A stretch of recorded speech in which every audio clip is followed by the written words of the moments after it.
সুজয় প্রিয়াঙ্কাকে খুব ভালোবাসতো। ওরা দুজন একই ক্লাসে পড়তো। ক্লাস চলাকালীন সুজয় প্রিয়াঙ্কার দিকে একভাবে তাকিয়ে থাকতো আর মনে মনে ওকে নিয়ে কল্পনা করত।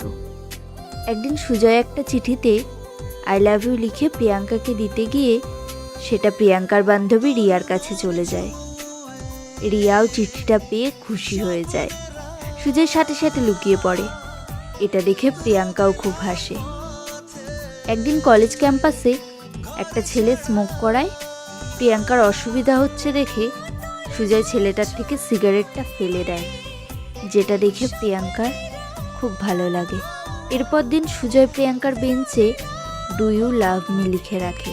প্রিয়াঙ্কা নো লিখে চলে যায়। সুজয়ের মন খারাপ হয়ে যায়, কিন্তু শেষমেশ প্রিয়াঙ্কা সুজয়ের ভালোবাসার কাছে ধরা দেয়। তোমরা কে কে কলেজ লাইফে প্রেমে পড়েছো কমেন্টে জানিও।